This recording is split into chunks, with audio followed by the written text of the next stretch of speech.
Señor, te damos muchas gracias por esta oportunidad, este privilegio que nos das de poder estar aquí reunidos.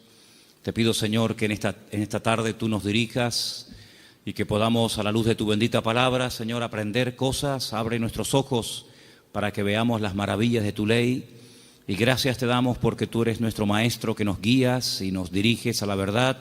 Queremos en esta tarde aprender de ti, Señor. Quita todo obstáculo, cualquier impedimento, de la índole que sea, y que en esta tarde haya libertad para exponer tu palabra y para aprender de la misma. Gracias por todo, Señor, en el nombre de tu amado Hijo Jesús. Amén y amén. Vamos a estar leyendo en esta tarde una serie de textos, y por eso le he pedido a Vanessa y a otras personas que nos ayuden. Pero vamos a abrir la Biblia primeramente nosotros en esta tarde por una carta que el apóstol Pablo le escribe a Tito. Sabéis que el apóstol Pablo tenía la costumbre de establecer la obra, abrir la iglesia, atenderla un tiempo y después poner al frente de esas obras a obreros que habían trabajado con él, que habían aprendido bajo su ministerio. Vemos cómo dejó en la ciudad de Éfeso a Timoteo, al cual le escribe 2 cartas. Pero a este joven pastor llamado Tito, lo deja en la isla de Creta. Y en el capítulo 2 de Tito capítulo 2, versículos 1 y 2, leemos algo muy interesante. Pablo está hablando acerca de las características que tienen que tener los ancianos en las iglesias, también las mujeres mayores, los jóvenes, los que sirven a otras personas. Y en los primeros versículos encontramos algo que me ha llamado mucho la atención y de lo cual quiero hablar en esta tarde. Pero tú habla lo que está de acuerdo con la sana doctrina. Que los ancianos sean sobrios, serios, prudentes, sanos en la fe, en el amor, en la paciencia. Y sigue contando y pidiendo cosas, ¿verdad? La frase que me llamó la atención, y es el tema que queremos hablar esta tarde, es cómo tener una fe sana. Cómo tener una fe sana. Dice la Biblia que el apóstol Pablo le pedía a Timoteo que los ancianos, que el liderazgo de la iglesia, tenían que tener una fe sana. Indagando por distintos textos del Nuevo Testamento, veo que a veces se menciona la fe, pero no siempre desde un punto de vista positivo. Hay como muchos tipos de fe, e incluso también muchos niveles de fe. Y el apóstol Pablo y el Señor, a través de sus palabras, nos dice que la fe del creyente tiene que ser sana. Hablaremos después cómo se puede tener una fe sana, y también nos tendremos que preguntar si la fe que yo tengo está sana o está un poco enferma, ¿no? En Lucas 9:54 vamos a leer el primer texto, donde podemos ver a unos discípulos del Señor que lógicamente tenían fe, pero una fe muy extraña. Yo la he llamado una fe distorsionada. Escuchemos Lucas 9:54. Viendo esto, sus discípulos Jacobo y Juan dijeron: Señor, ¿quieres que mandemos descienda fuego del cielo como hizo Elías y los consuma? Unos discípulos del Señor le están proponiendo al Señor: Señor, ¿quieres que oremos para que caiga fuego del cielo y destruya a esta gente que no ha querido recibirnos? Y dice, ¿pero qué estáis diciendo? El Señor no apoya esa petición. El Señor dice, ustedes no saben lo que están proponiendo, ustedes no saben de lo que están hablando. La fe no es para destruir a la gente, la fe es para edificar, para ayudar, para bendecir. Luego, esta gente tenía una fe distorsionada completamente. Y sería muy bueno que nosotros nos preguntáramos de vez en cuando qué tipo de fe tenemos. Porque vemos que estos discípulos tienen una fe muy grande, incluso hasta para proponerle al Señor orar para que caiga fuego del cielo, como hacía el profeta Elías en varias ocasiones durante su ministerio, pero que no es ni el momento, ni el lugar, ni muchísimo menos la voluntad de Dios que se esté utilizando la fe para semejante barbaridad. Luego aquí vemos, sí, fe, pero una fe distorsionada. Hay un texto en 2 de Timoteo 1:5 que menciona otro tipo de fe, y es un texto en el que el apóstol Pablo reconoce que la fe de Timoteo no es como la que él va a mencionar a continuación. 2 de Timoteo 1:5. Trayendo a la memoria la fe no fingida que hay en ti, la cual habitó primero en tu abuela Loida y en tu madre Eunice, y estoy seguro que en ti también. Analizando este texto, encontré que hay más de 43 traducciones diferentes de este término griego que se ha traducido en la versión Reina Valera como fe no fingida. Pero hay otras Biblias que en vez de poner fe no fingida, dicen fe verdadera, sincera, fe sin mezclas, fe sin hipocresía, fe nacida del corazón, fe sin disimulo, sin engaño. Incluso hay una versión alemana que dice fe sin máscara. Es un término que se emplea en 6 ocasiones diferentes en el Nuevo Testamento, y hay un versículo en Romanos que dice que el amor tiene que ser sin fingimiento. Exactamente igual que la palabra que emplea Pablo a la hora de referirse a la fe. Entonces hay una fe fingida. Parece que tiene, pero a la hora de la verdad eso no se puede considerar una fe auténtica. Entonces estamos viendo cómo la Biblia menciona y habla de personas que en un momento determinado pueden tener fe, pero no es la fe sana de la cual queremos hablar en esta noche y cómo conseguirla. Entonces hemos visto una fe distorsionada, una fe fingida, que no era el caso de Timoteo. Tenemos también en Santiago 2:26 una fe que no sirve para nada. Lo dice literalmente el texto. Vamos a prestar atención. Santiago 2, versículo 26. Porque como el cuerpo sin espíritu está muerto, así también la fe sin obras está muerta. Fe sin obras. Hay fe, pero no hay obras, luego está muerta. No sirve para nada. Entonces hay gente que puede tener una fe aparentemente muy grande, pero no hay obras. Esa fe no produce nada. Por lo tanto, dice Santiago, es una fe muerta. Y lo muerto, pues ya me contarás para qué sirve. Absolutamente para nada. Ya hay 3 tipos de fe: distorsionada, una fe fingida, una fe muerta, y hay una fe que quisiera contar un poquito de quién se trata. ¿Os acordáis del joven rico? Un chico que dice que había guardado todos los mandamientos de la ley, era muy escrupuloso, moralmente impecable, pero él notaba que le faltaba algo. Y le pregunta al Señor: Señor, ¿qué tengo que hacer para heredar la vida eterna? Y el Señor le propone un estilo de vida diferente, le habla de que tiene que romper con ese espíritu de materialismo que lo domina, le habla de que tiene que guardar los mandamientos, y él dice: yo todo esto lo he guardado. Luego vemos que muchos escribas y fariseos, incluido en el joven rico, eran personas de fe, pero era una fe religiosa, mecánica. Hay que orar, oramos. Hay que leer, leemos. Hay que ayunar, ayunamos. Hay que congregarse, me congrego. Pero el Señor no quiere que actuemos como si fuéramos máquinas, hermanos. Que no seamos como robots, que hacen las cosas pero sin sentimiento, sin pasión, sin ganas, sin deseo. Las hacen, pero no hay vida en lo que hacen. Digamos que es una fe religiosa. Sin embargo, volvemos al texto de Tito capítulo 2, donde el apóstol Pablo dice que los creyentes tienen que tener una fe sana. Quédense con eso, una fe sana, que no está enferma, que no está distorsionada. No es una fe que llegamos incluso a tener fe en la fe, valga la redundancia. Conocen la película de la lámpara de Aladino, ¿no? Esa lamparita que la frotan, sale un genio, y el objetivo del genio es cumplir los deseos de aquel que tuvo la suerte de encontrar la lámpara de Aladino. La fe no es la lámpara de Aladino. No tenemos que tener fe en nuestra fe. Dice el Señor: tened fe en Dios. ¿Cuántos dicen amén?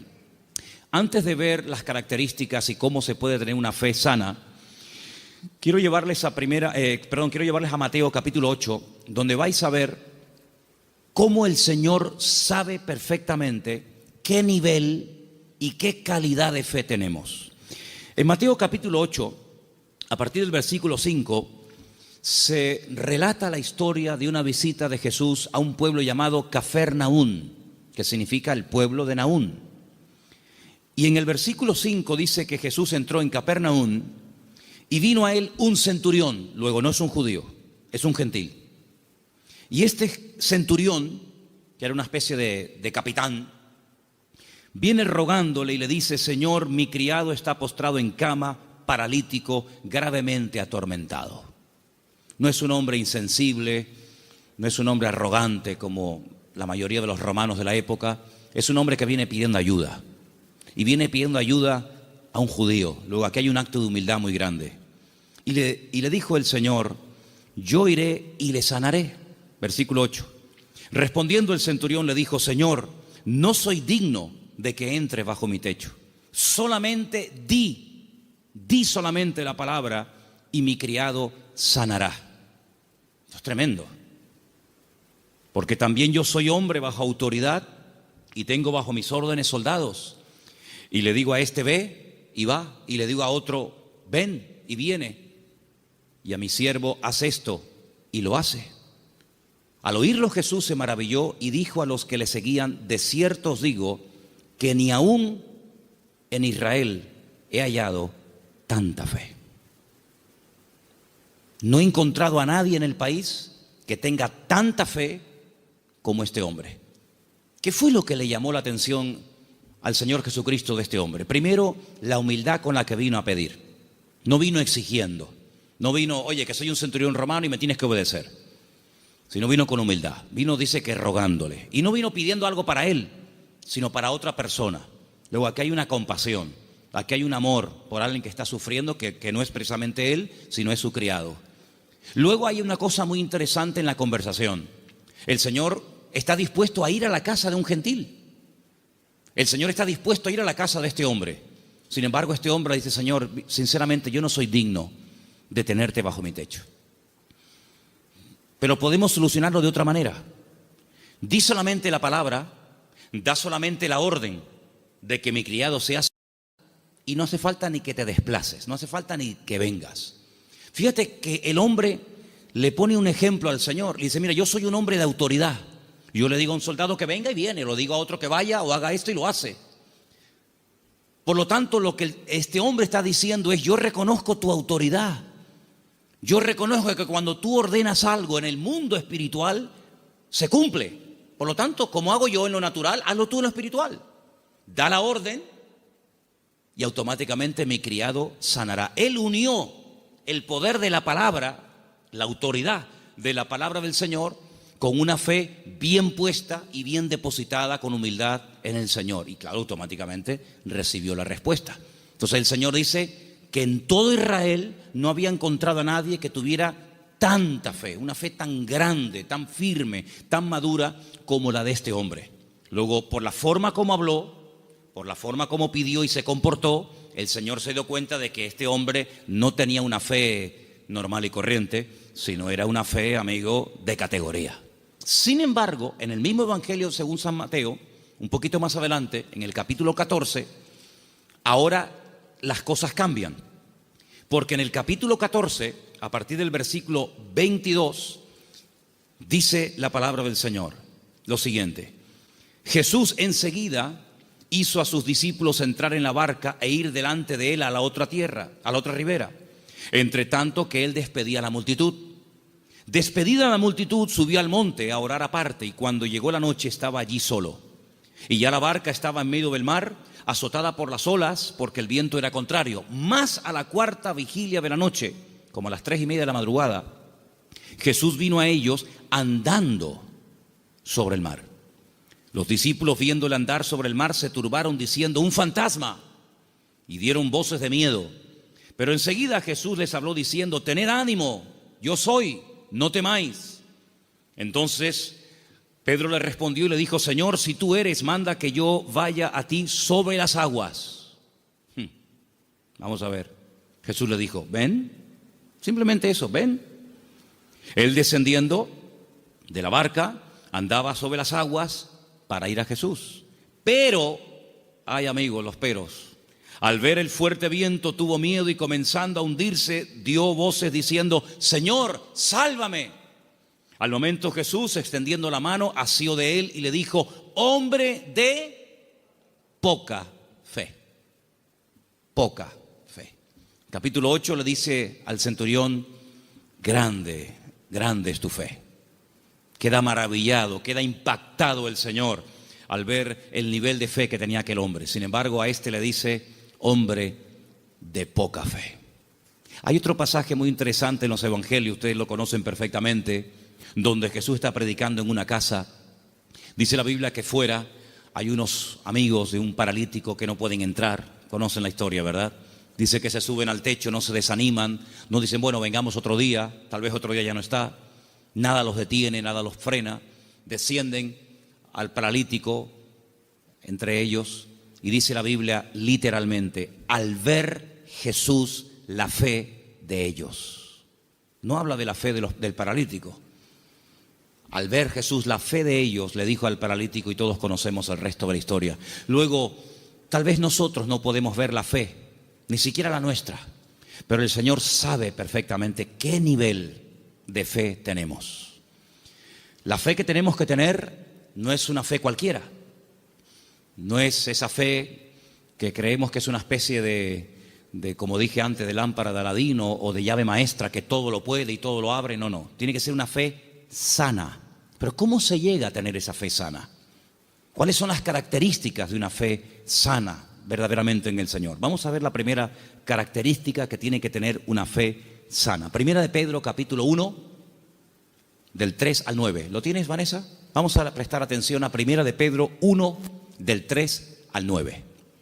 Bendito el Dios y Padre de nuestro Señor Jesucristo, que según su grande misericordia nos hizo renacer para una esperanza viva por la resurrección de Jesucristo de los muertos, para una herencia incorruptible, incontaminada e inmarcesible, reservada en los cielos para vosotros, que sois guardados por el poder de Dios mediante la fe para alcanzar la salvación que está preparada para ser manifestada en el tiempo postrero, en lo cual vosotros os alegráis, aunque ahora, por un poco de tiempo, si es necesario, tengáis que ser afligidos en diversas pruebas, para que sometida a prueba vuestra fe, mucho más preciosa que el oro, el cual, aunque perecedero, se prueba con fuego, sea hallada en alabanza, gloria y honra, cuando sea manifestado Jesucristo, a quien amáis sin haberle visto, en quien creyendo, aunque ahora no lo veáis, os alegráis con gozo inefable y glorioso, obteniendo el fin de vuestra fe, que es la salvación de vuestras almas. Amén.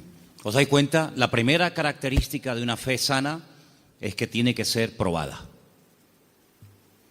Si no quieres tener una fe probada, jamás sabrás qué tipo de fe tú tienes.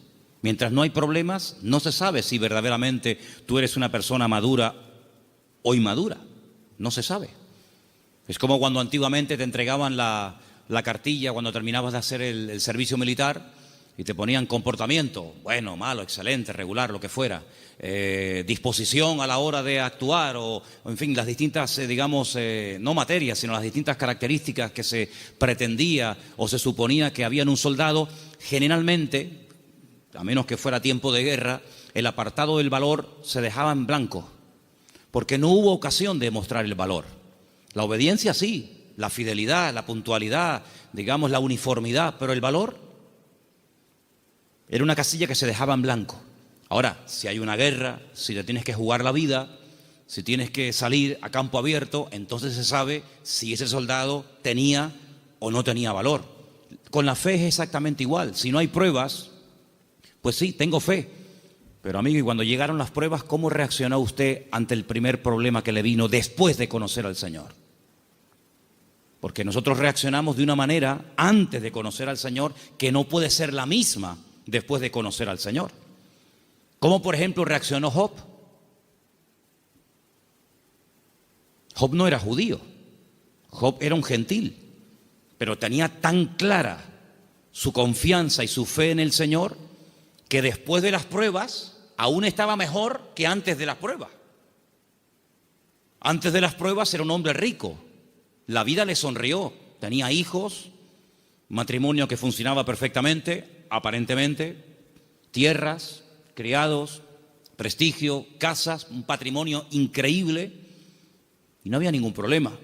El Señor permitió, porque todo lo permite el Señor, que las cosas comenzaran a ir de diferente manera. perdió en una semana a todos los hijos, no a uno, a todos, los varones y las hembras.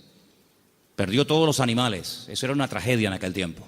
Las cosechas se le pudrieron, la mujer se le volvió en su contra, él cayó enfermo, las casas se le derrumbaron, los amigos, ni te cuento. Si uno dice, bueno, pero ¿dónde está Dios en todo esto? Nunca estuvo Dios más cerca de Job que cuando era probado. Cuando más cerca Dios estuvo de Job y cuanto más cerca Job estuvo del Señor fue en el tiempo de la prueba. En ningún momento se quejó.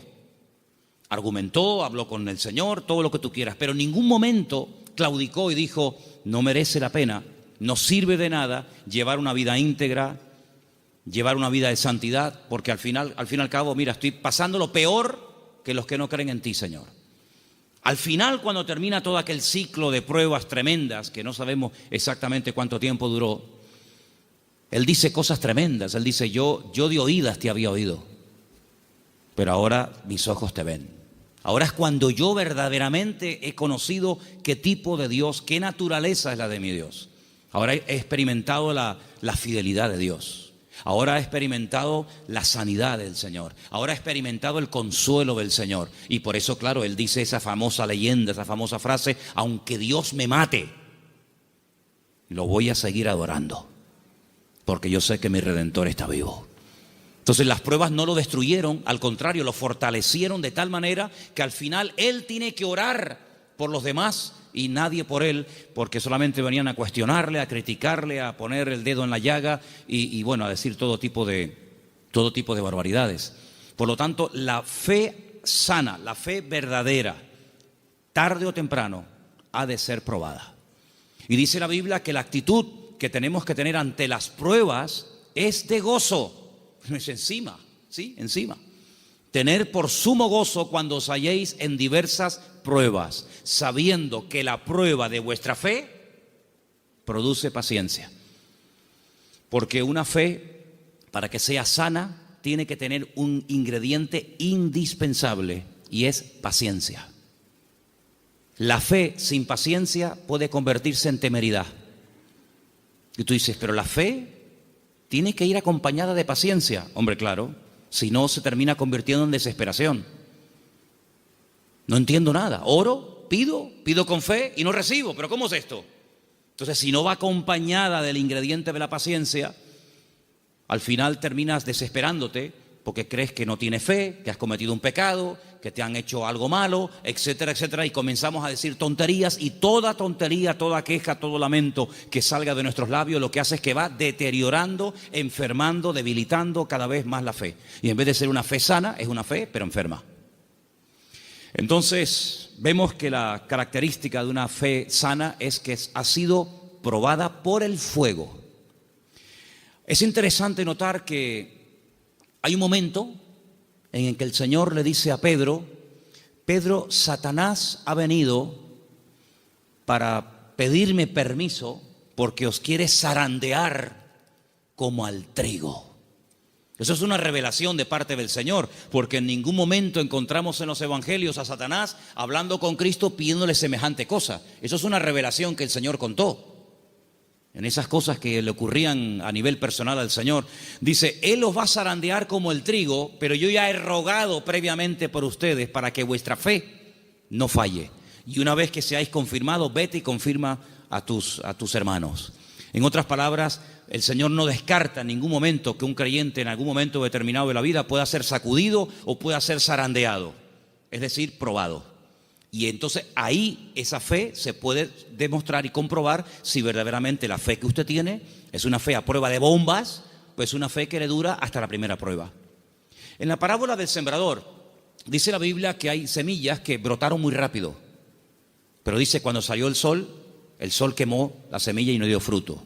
Y cuando están en privado, los discípulos le preguntan al Señor o le piden al Señor que les explique la parábola del sembrador. Y Él les dice, mira, las semillas que caen junto al camino y brota rápido son los que reciben la palabra, al momento la reciben con gozo, pero como no tienen raíces, cuando sale el sol, que son las pruebas y las dificultades de la vida, las pruebas de la vida secan, son de corta duración. Entonces la prueba lo que hace es que fortalece nuestra fe para que nuestra fe pueda estar preparada para la siguiente prueba y así de esa manera tener una fe robusta y madura que ha soportado las pruebas. Es como cuando se construye un puente, se hace una prueba de carga. No se abre al público, decir, bueno, abran, ¿y si se cae? Hay que hacer una prueba de carga. Ponen el puente todo lleno de camiones cargados a tope y los dejan ahí un tiempo para que si el puente resista, pues si el puente resiste la prueba, pues entonces se puede abrir el tráfico al público. Exactamente igual. Nuestra fe tiene que ser probada y tiene que ser probada donde necesita ser probada. A lo mejor en lo económico, a lo mejor en lo familiar, a lo mejor en lo físico, no sé, pero el Señor sabe dónde tiene que apretar, porque todas las pruebas siempre son para nuestro progreso, para nuestro crecimiento y para fortalecer nuestra fe. ¿Cuántos dicen amén? La segunda característica de una fe auténtica, de una fe sana, la encontramos en una carta que Pablo le escribe a los hermanos de Tesalónica. Primera de Tesalonicenses 1, del 2 al 10. Es una lectura un poquitín larga, pero por favor presten atención. ¿La tienes tú, Patricia? Adelante. Damos siempre gracias a Dios por todos vosotros, haciendo memoria de vosotros en nuestras oraciones, acordándonos sin cesar delante del Dios y Padre nuestro de la obra de vuestra fe, del trabajo de vuestro amor y de vuestra constancia en la esperanza en nuestro Señor Jesucristo, porque conocemos, hermanos amados de Dios, vuestra elección. Pues nuestro evangelio no llegó a vosotros en palabras solamente, sino también en poder, en el Espíritu Santo y en plena certidumbre. Como bien sabéis, cuáles fuimos entre vosotros por amor de vosotros, y vosotros vinisteis a ser imitadores de nosotros y del Señor, recibiendo la palabra en medio de gran tribulación con gozo del Espíritu Santo, de tal manera que habéis sido ejemplo a todos los de Macedonia y de Acaya, que han creído, porque partiendo de vosotros ha sido divulgada la palabra del Señor, no solo en Macedonia y Acaya, sino también en todo lugar vuestra fe en Dios se ha extendido, de modo que nosotros no tenemos necesidad de hablar nada, porque ellos mismos cuentan de nosotros la manera en que nos recibisteis y cómo os convertisteis de los ídolos a Dios, para servir al Dios vivo y verdadero, y esperar de los cielos a su Hijo, al cual resucitó de los muertos, a Jesús, quien nos libra de la ira venidera. Amén. La iglesia de Tesalónica, desde el primer momento, fue una iglesia muy perseguida, muy perseguida. No todas fueron así, pero una de las características de esa congregación es que desde el primer momento los creyentes fueron perseguidos. Hermanos perdieron la vida. Llegó un punto que la presión era tan tremenda, que comenzaron a pensar si a lo mejor ya había comenzado hasta la gran tribulación. Fíjate lo que te digo. Y por eso Pablo tiene que escribirles varias cartas y alentar y animar a los hermanos y aclararles que todavía ese tiempo no ha comenzado, y les alienta y les anima a decir, hermanos, seguir adelante. El Señor aún no ha venido. El tiempo de angustia de Jacob, la gran tribulación, aún no ha comenzado. Y Pablo pone doctrina encima de la mesa para que ellos sepan que lo que está pasando no es todavía lo que está profetizado para los últimos tiempos, ¿verdad? Y una de las cosas que el apóstol Pablo reconoce de la iglesia es que la fe de la iglesia, la fe de los hermanos de la ciudad de Tesalónica, no se quedó encerrada entre cuatro paredes, sino que los creyentes no habían perdido el valor de testificar a los que no conocían al Señor. Ellos se habían convertido, como dice ahí, hemos leído, de los ídolos. Habían sido gente idólatra, politeísta, y habían dejado esa vida de desorden, de idolatría, para convertirse al Dios vivo y verdadero. Pero la conversión de ellos, la fe de ellos depositada en el Dios vivo y verdadero, no era algo que se hacía a escondidas, sino algo que ellos querían que se difundiera. De tal manera que Pablo llegaba a ciertas y determinadas poblaciones y la gente en esos lugares daban testimonio de lo que los hermanos de Tesalónica estaban pasando y cómo la fe de ellos se había extendido.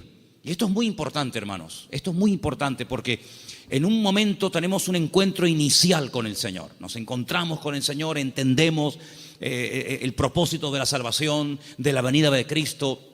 pedimos perdón por nuestros pecados, lo aceptamos como nuestro Señor y Salvador personal. Muy bien, pero ¿y ahora? Ahora se tiene que extender nuestra fe. Tenemos que divulgar nuestro testimonio, nuestra esperanza en el Señor, porque no todo el mundo tiene la misma fe.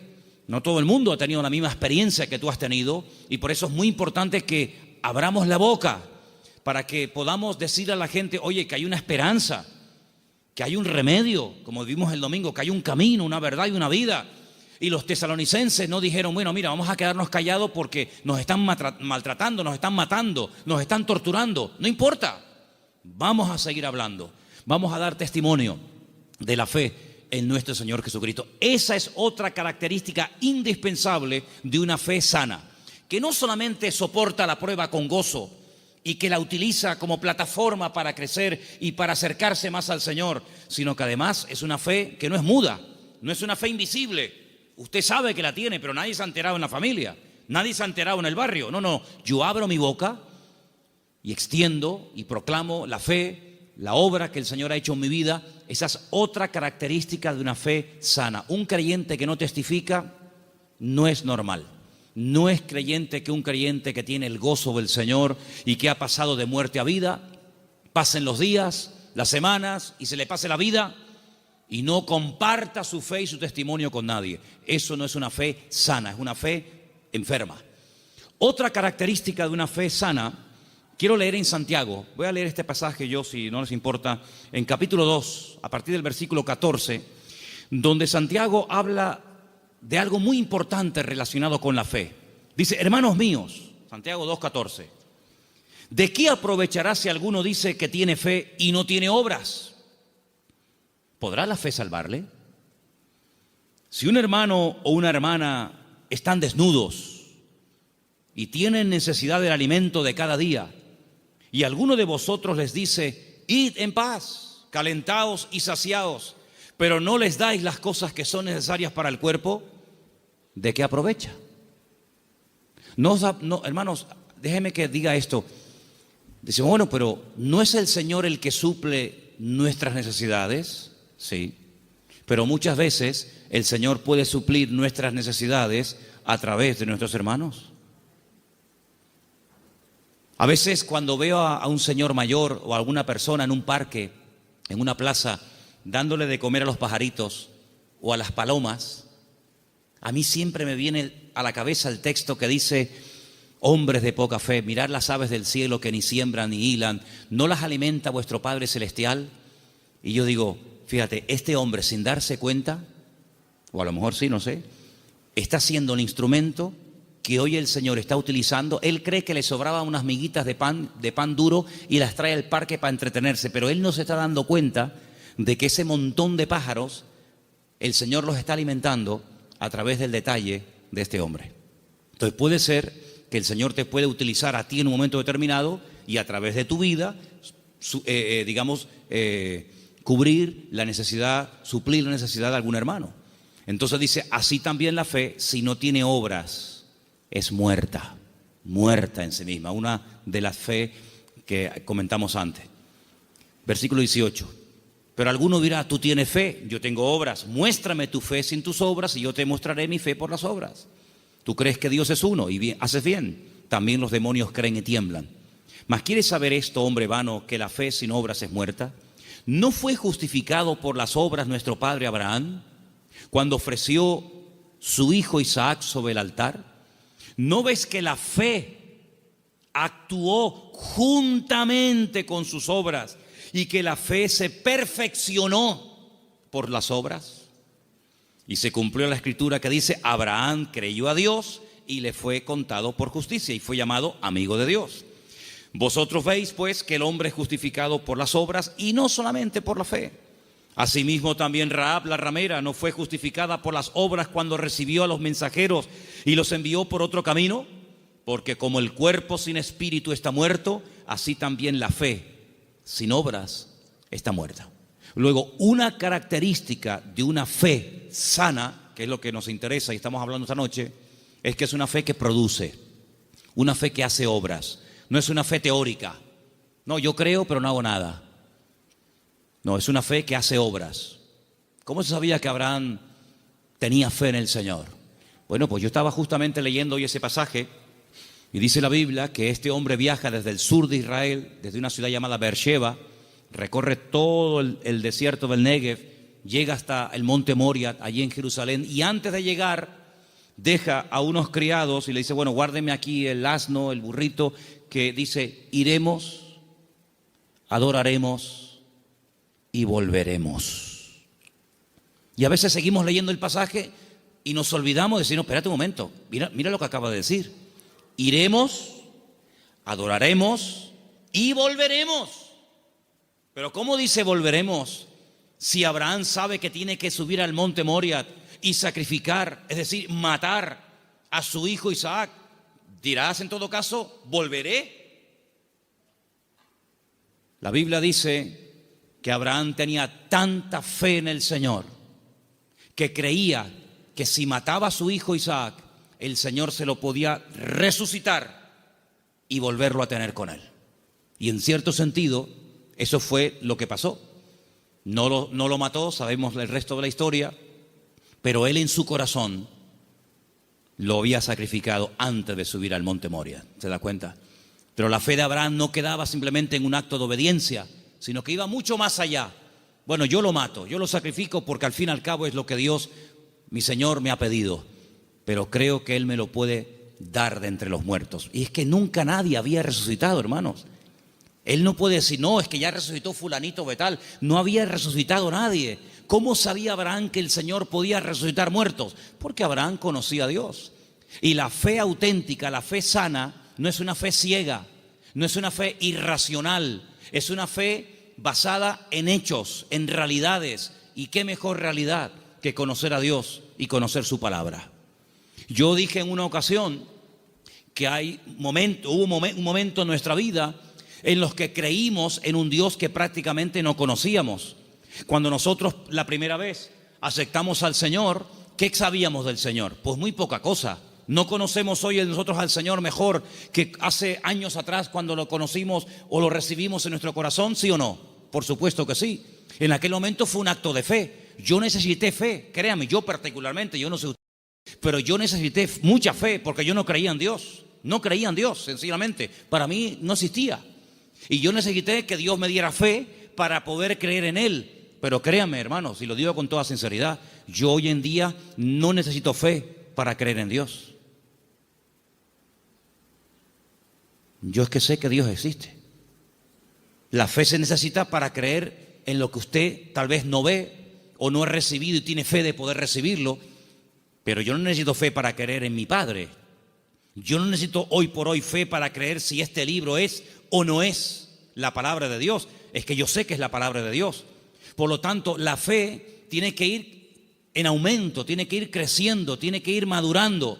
Y por eso, amados hermanos, hay momentos en los que en la vida de ciertos y determinados personajes los milagros tenían que verse muy asiduamente, un poco como para sacudirlos y para provocar la fe en ellos. Pero hay un momento en nuestra vida en los que prácticamente ya no necesitamos tantos milagros cada día, porque el hecho de que el Señor sea mi Señor, ya para mí eso es más que suficiente y sé que todo lo demás vendrá por añadidura. ¿Cuántos dicen amén?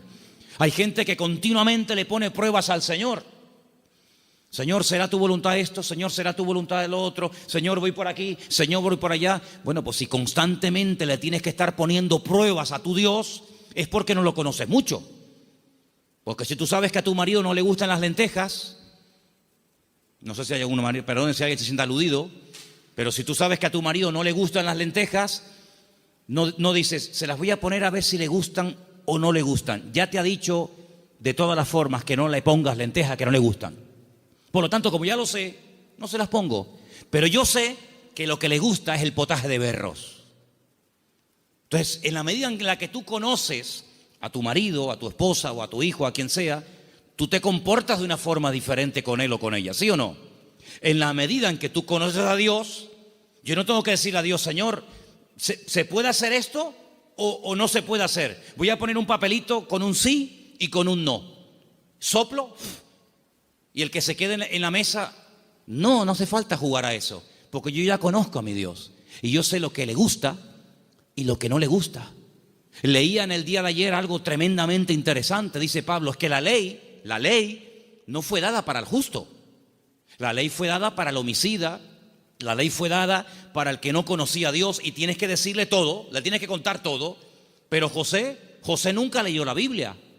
Y José era capaz de decir, eso no lo puedo hacer, porque si yo hago eso, yo peco contra mi Dios. ¿Os acordáis? Cuando es tentado con la mujer de Potifar, él podía haber dicho, bueno, ¿dónde está escrito que esto es pecado?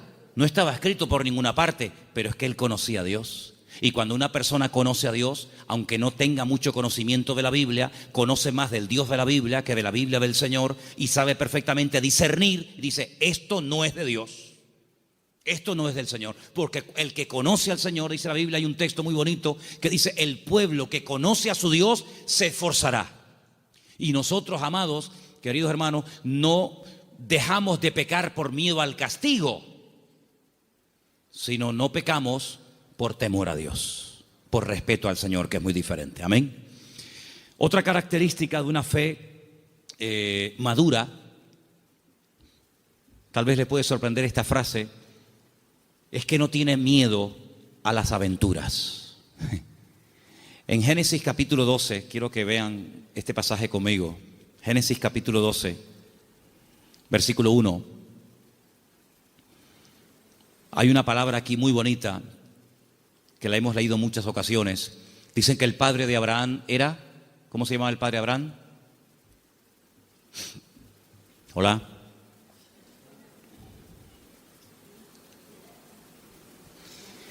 El padre de Abraham se llamaba Taré.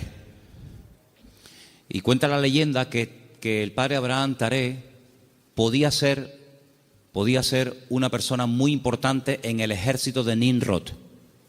¿Y quién era Nimrod? Uno de los peores personajes de la historia. Terrible, terrible. El primer hombre poderoso de la tierra. Un tipo de anticristo, para que me entendáis. Un hombre idólatra, un hombre tremendo. Y hay muchas leyendas y muchas historias, no solamente en el pueblo de Israel, sino en el mundo árabe y en otras culturas que hablan mucho de Abraham, porque Abraham es el personaje que le cae bien a todo el mundo. Le cae bien a los árabes, le cae bien a los cristianos, le cae bien a los judíos. Es un personaje que todo el mundo lo quiere. Es el padre de todos. Y hay una leyenda que dicen que un día el padre de Abraham, que era vendedor también de ídolos, se fue y dejó a Abraham al cargo de su tienda de imágenes. Y Abraham rompió todos los ídolos de su padre menos uno. Y cuando el padre viene, le pregunta al hijo, hijo, ¿pero qué has hecho? Me has roto todos los ídolos, todas las imágenes. Y le dice, no, lo que pasa es que vino una señora con un plato de comida para ofrecer una ofrenda a los ídolos y como este ídolo, que es el más poderoso que tú tienes, no quería compartir la comida con los demás, los destruyó a todos y se comió la comida a él. Y le dice el padre, pero hijo, ¿qué cuento me estás contando? Si son ídolos de piedra, son incapaces de hacer esto. Y Abraham le dice, pues papá, si tú mismo has reconocido que son ídolos de piedra que no puedan hacer esto, ¿por qué los adoras? Es una leyenda que cuentan los árabes, ¿no? Hablando acerca de la fe de Abraham. Pues este hombre, cuando vivía en aquella tierra, versículo 1, Génesis 12:1, dice, el Señor le había dicho, fíjate el tiempo del verbo, no está llamando el Señor ahí a Abraham, dice, ya le había dicho. Es como, oye, que ya te he dicho, ya te lo dije el otro día, te lo estoy recordando. Ya el Señor le había dicho a Abraham. ¿Qué le había dicho? Vete de tu tierra, de tu familia o parentela, de la casa de tu padre, a la tierra que yo te mostraré. Fíjate que el primer verbo está en pasado y el último está en futuro. Ya le había dicho el Señor, a la tierra que yo te mostraré. ¿A dónde voy? No lo sé, yo te lo mostraré, ya te lo diré. Pero hay una promesa, entre el cumplimiento de la promesa y la obediencia, hay una palabra muy interesante, dice, yo haré de ti una nación grande, te bendeciré, te engrandeceré tu nombre, serás bendición, bendeciré a los que te bendigan y a los que te maldijeren, maldeciré, serán benditas en ti todas las familias de la tierra. Y se fue Abraham como el Señor lo había dicho. Entonces vemos que este hombre, en base a una promesa, en base a una orden de parte del Señor, él emprende una aventura. Y por eso este punto que he dicho, que para tener una fe sana, uno tiene que estar dispuesto a correr aventuras con el Señor. No podemos tener todo bajo control. Hay creyentes que todo lo quieren tener bajo control.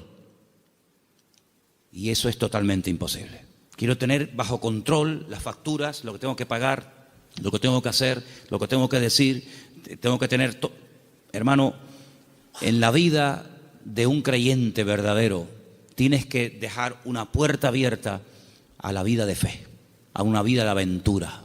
Esto no tiene ni pies ni cabeza, diría un padre a un hijo, pero hijo, ¿a dónde va? Es que no lo sé, padre. Pero, ¿qué sentido tiene esto?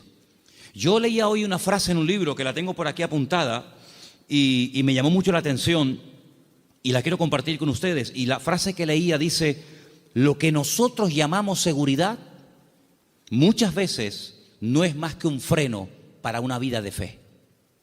Esto me impactó muchísimo, ¿eh? No, es que hay que tener una seguridad en la vida, tú. Ya, oye, ya no tengo 20 años, ya tengo una edad y uno ya tiene que ir pensando las cosas. Me parece muy bien. Pero cuando vamos a la palabra de Dios, nos encontramos que a veces Dios llama a gente ya con 80 años. Y tú dices, ¿pero dónde va este hombre con 80 años? Pues tú no ves que cuando tú eras joven lo intentaste y fue un fracaso lo que hiciste, que incluso hasta terminaste matando a una persona. Y el Señor llama a un hombre que en el pasado ha fracasado y se ha refugiado como un prófugo en el desierto, cuidando ovejas que no son ni de él. Y ahora tengo que volver atrás. ¿A qué? A hacer la voluntad de Dios. Pero en esta ocasión no como tú la quisiste hacer, en tu yo, en tu ego, sino hacerla en mi nombre. Y lo manda a Moisés, a Egipto, con 80 años. Y Abraham le da unas promesas increíbles con una edad que uno dice, ¿y por qué no le dio estas promesas cuando tenía 18, 20 o 30 años? ¿Por qué esperó tanto el Señor en sorprender y en usar a este hombre? Hermanos, nosotros no somos los que ponemos los tiempos los pone el Señor. Por eso les dije antes que un ingrediente indispensable de una fe sana es la paciencia. Una fe que no va acompañada de paciencia te puede crear problemas a ti personalmente. Porque cuando tú pides y cuando tú oras y no recibes, la Biblia dice que si pedimos y no recibimos, se puede convertir en un tormento al alma, en un tormento al corazón. Y por eso el que tú pidas no significa que inmediatamente tus órdenes se tienen que cumplir. Vuelvo a repetir el ejemplo de antes. La fe no es la lámpara de Aladino. Encomendamos al Señor nuestra vida, nuestras situaciones, confía en Él y Él hará, decía el Salmo 37, ¿os acordáis? Entonces, una fe sana tiene que ser probada, tiene que extenderse, no puede quedar ahí reducida, anclada, encerrada herméticamente en tu vida. Es una fe que produce obras, es una fe que es que por lo que haces se nota que tiene fe. Hombre, vamos a ver, un hombre que está dispuesto a sacrificar a un hijo, ¿qué más prueba que ello? Cuando le dice el Señor a ese hijo el día de mañana, quédate en Beersheba y siembra en el desierto, y este hombre siembra en el desierto y no cuestiona a Dios diciendo, oye, pero ¿cómo que siembra en el desierto? Esto es un disparate, es una locura. ¿Cómo voy a sembrar la semilla? ¿Cómo voy a sembrar semillas en arena? Y el hombre lo hace y Dios lo prospera, ¿verdad? Vemos en la Biblia que hay momentos en los que Dios le dice a la gente, oye, ¿tú estás dispuesto a ir en contra de la corriente? ¿Tú estás dispuesto a hacer lo que yo te diga aunque aparentemente sea un disparate? A ese tipo de vida no tenemos que cerrarnos. Yo no digo que tengas que ir por ese camino toda tu vida, pero no descartes la posibilidad de que en un momento Dios te lleve la contraria. ¿Puede el Señor llevarnos la contraria? ¿Puede el Señor sorprendernos a estas alturas? Quiero decirles algo que llevo tiempo queriendo decirlo y siempre se me olvida. Siempre se me olvida. Cuando llego a casa digo, pero si yo vine de Galicia y quería decirles esto y todavía no se lo he dicho. Ahora me acaba de venir a la cabeza y se lo voy a decir. Fui a predicar un día a una iglesia en Galicia. No voy a decir ni el sitio porque sabe Dios a dónde llegan estas predicaciones. Fui a predicar a un lugar y el pastor de esa iglesia, que llevaba ya mucho tiempo al frente de esa congregación, me dice que se va a ir a otra ciudad, a empezar otra iglesia. Digo, muy bien. Y él sigue hablando y me dice, es que esta iglesia en la que yo ya he estado años, yo creo que ya ha dado todo lo que tenía que dar. hemos hecho evangelismo, hemos hecho retiros, hemos hecho campamentos, hemos hecho vigilias, y yo creo que esta iglesia ya ha dado todo lo que tenía que dar, y voy a comenzar en otra parte. Y cuando yo llegué a casa y comencé a pensar en lo que este hermano me había dicho, es un buen hombre, es un buen pastor, no estoy hablando de un pseudo pastor, estoy hablando de un hombre de Dios. Pues yo dije, Señor, es interesante en la vida, porque en la vida tiene que saber uno hasta dónde tiene que llegar. La Biblia nos enseña que el sueño de Moisés era entrar a la tierra prometida. El Señor dijo, no, hasta aquí llegaste, amigo. Pero no voy a cruzar el Jordán, no, es que soy Moisés, me da igual. Yo si quieres te enseño la tierra, pero aquí se acaba tu vida, amigo. A partir de ahora le pasas el relevo a Josué. Y vemos que Moisés no entró en la tierra prometida. Y tan grave fue lo que hizo, aparentemente delante del Señor fue gravísimo, para no dejarlo entrar, tú imagínate, ¿verdad? Vemos, por ejemplo, a David. ¿Cuál era el sueño de David? El sueño de David era levantar un templo a Dios. Ese era el sueño de David. ¿Se lo había pedido el Señor? No. De hecho, el Señor le dice a través del profeta Natán, le dice, ¿dónde me vais a meter a mí? Si el cielo es mi trono y la tierra es el estrado de mis pies, ¿qué casa me vais a construir a mí? Pero si quieres hacerla. Sin embargo, vemos que el Señor no le permitió. El que verdaderamente tenía ganas de levantar el templo, no lo pudo levantar. Su hijo fue el que lo levantó. Entonces, él entendió que su vida no era, o el sueño de su vida no se iba a cumplir, sino que era su hijo el que iba a levantar el templo. Luego, uno tiene que saber hasta dónde puede llegar. Porque, hermanos, seamos sinceros, si analizamos, por ejemplo, la vida de José, un hombre de fe, un hombre obediente, vemos que sí, él había recibido una revelación cuando era jovencito de lo que sería su vida. Pero si aquellos sueños que él tuvo de pequeño no le ayudaba, en cierto sentido, el faraón a poder cumplirlos, pues se pudriría en la cárcel. Luego, otra persona tuvo que soñar para que sus sueños personales, la revelación de parte del Señor a él, se pudiera hacer realidad. Por lo tanto, es muy importante como congregación, como familia, como matrimonio, como hijo, como pastor, como creyente, saber hasta dónde tengo que llegar con el Señor. De hecho, para mí hay dos preposiciones que aparecen en la Biblia que tenemos que tenerlas presentes siempre en nuestra vida de fe. Desde, hasta. Son dos preposiciones importantísimas en la vida de un creyente que quiere tener una fe sana. Desde, hasta. ¿A qué me refiero? Josué capítulo 1 dice, la tierra te la he entregado. Nadie te podrá hacer frente en todos los días de tu vida. Desde, hasta, esa es la tierra en la que te puedes mover. No te salgas de ese marco, no te salgas de ese terreno, porque no te la daré. De hecho, ha habido momentos en la historia en los que Israel ha conquistado terreno que tiempo más tarde ha tenido que devolver, porque no entraba dentro del desde hasta, ¿verdad? Cuando en una de las guerras conquistó la famosa península del Sinaí, la península del Sinaí no entraba dentro de las promesas del Señor y la tuvo que devolver, ¿verdad? Y sabemos que la península del Sinaí no pertenece a Israel. Por lo tanto, como creyentes tenemos que saber cuáles son nuestras limitaciones, qué tipo de fe tenemos, y con ese tipo de fe trabajar y movernos en el Señor. Porque dice la Biblia que no a todos se nos ha dado la misma fe, ni los mismos dones, ni el mismo conocimiento, ni los mismos talentos. Por lo tanto, cada uno tiene que, dice, examinarse a sí mismo y decir, bueno, a mí el Señor no me ha llamado a predicar, pero así a mí el Señor sí me ha llamado a servir o a colaborar. Tal vez el Señor a mí no me ha llamado al ministerio musical, pero me ha llamado o me ha capacitado o me estoy preparando para el ministerio de enseñanza o para el ministerio, digamos, para otras culturas. Cada uno de nosotros tiene que examinar su fe y ver a sí mismo qué estás haciendo con el nivel de fe que tú tienes. Hay una característica que yo quisiera que leamos algunos versículos. No sé si lo tienen ustedes ahí, Patricia. Hebreos 11, ¿sí? Del 8 al 10. Porque antes dije algo que quiero que te lleves esta tarde grabado en tu corazón. Incluye la paciencia en tus oraciones. Incluye la paciencia en tu fe. Si no incluyes la fe, la paciencia en la fe que tienes, lo puedes pasar mal, porque va a haber un momento en el que te vas a pelear con Dios, te puedes desanimar, porque dices, Señor, estoy orando con fe, Estoy orando conforme a tu voluntad y no veo resultados, pero es que la fe tiene que ir acompañada de la paciencia. Vamos a leer 2 textos y con ellos terminamos. Hebreos 11, del 8 al 10, por favor.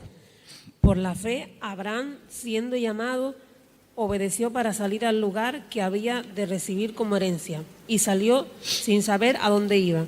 Por la fe, habitó como extranjero en la tierra prometida, como en tierra ajena, morando en tiendas con Isaac y Jacob, coherederos de la misma promesa, porque esperaba la ciudad que tiene fundamentos, cuyo arquitecto y constructor es Dios. Esperaba en esa búsqueda, esperaba la ciudad cuyo arquitecto y fundador es Dios. Ahí el verbo está en un imperfecto progresivo. Es decir, espero, pero no de brazos cruzados, a ver qué pasa, no. Espero y me muevo en esa espera. ¿Me explico? Me muevo en fe. Aún no he recibido lo prometido. ¿Estará aquí la ciudad cuyo arquitecto y fundador es Dios? ¿Está aquí? ¿No? Vámonos para allá. Y se iba a otro lugar, acampaba. Yo lo que busco es la ciudad que ha construido mi Dios. Una ciudad firme, estable. Vivo en tiendas de campaña, pero no importa, yo estoy buscando una ciudad que tiene fundamentos. Pasaba un tiempo, aquí no es. Bueno, dice la Biblia, y esto es un misterio tremendo, que dice que la llegó a ver. La llegó a ver y la saludó, como diciendo, algún día yo estaré allí. Yo les dije una vez que a mí me llamó muchísimo la atención, porque esto es algo que dice el Nuevo Testamento. Eso no lo dice el Antiguo Testamento. La Biblia no dice en el Antiguo Testamento en ninguna parte que Abraham buscaba la ciudad cuyo arquitecto y fundador es Dios. Eso no lo dice en ninguna parte. Eso lo dice el Nuevo Testamento en la carta a los Hebreos. Luego hay una transmisión oral, cosas que se contaban de padres a hijos, de generación en generación, que no están escritas en la Biblia, pero que llegaron hasta los tiempos del Señor Jesucristo, y el que escribió la carta a los Hebreos, que puede ser Pablo, Apolo, Lucas o quien fuera, él, inspirado por el Espíritu Santo, dice en la carta, si fuera mentira, Dios no le hubiera permitido que lo escribiera, que Abraham lo que en el fondo buscaba no era agua en el desierto. Lo que él buscaba era una ciudad cuyo arquitecto y fundador es Dios. Y tú dices, ¿qué ciudad es esa? ¿Qué ciudad es?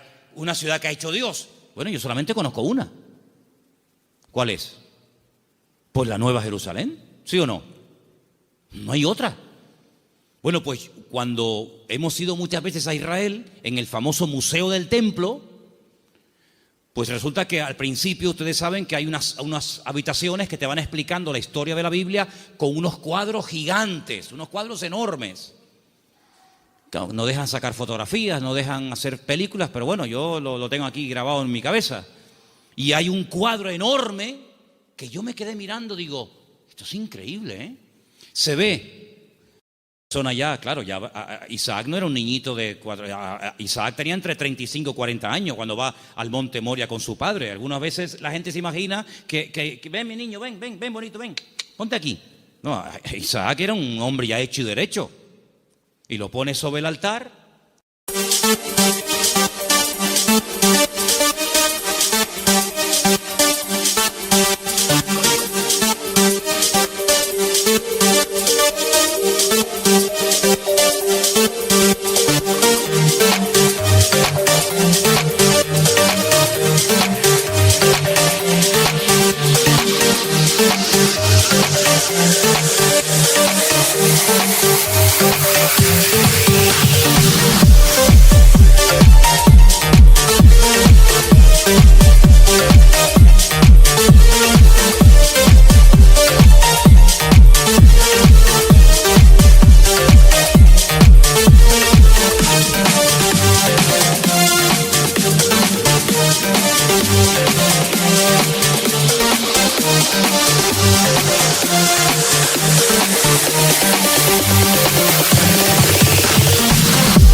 Se ve el altar de piedras con Isaac amarrado de pies y de manos.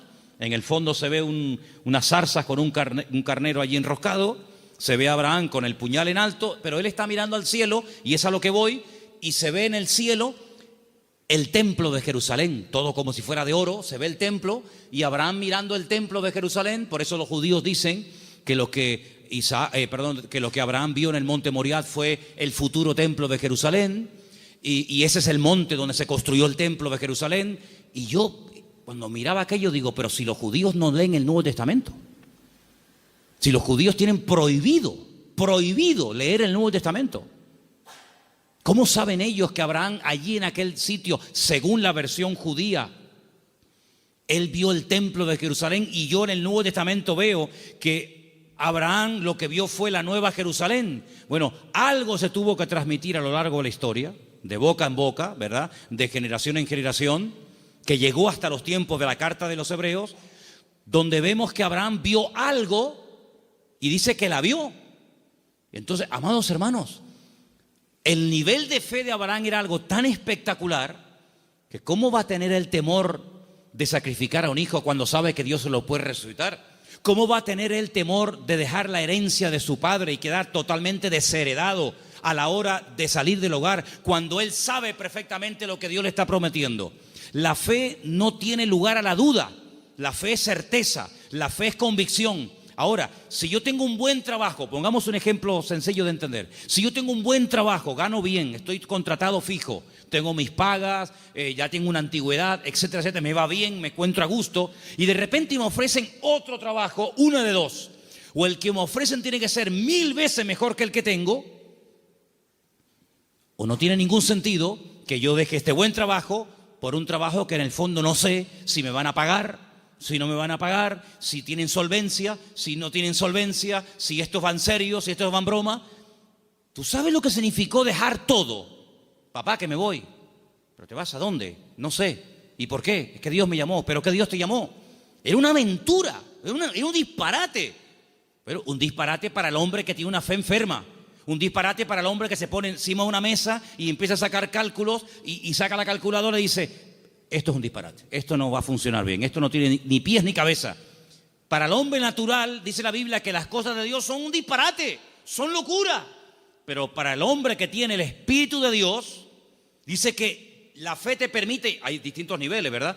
Hay un momento en el que la fe, si crece, si madura, si se extiende, una fe probada, etcétera, te permite ver por la fe y llamar las cosas que no son como si ya fuesen.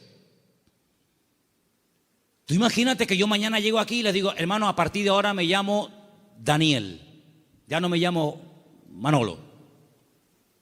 Sería un choque, ¿no? Sería un impacto. Bueno, pues eso fue lo que tuvo que hacer Abraham: convencer a su mujer de que ahora Dios le cambió el nombre, convencer a sus 300 criados, y encima el nombre que Dios le ha puesto es un nombre que tiene que ver con algo que no es real. Si le hubiera puesto un nombre que significaba anciano, pues oye, te pega como anillo al dedo porque eres un viejito. O si te hubiera puesto un nombre que no sé, pero es que le puso un nombre que significaba padre de multitudes.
Claro, más de uno habrá dicho: pero bueno, es que este hombre este hombre va de mal en peor.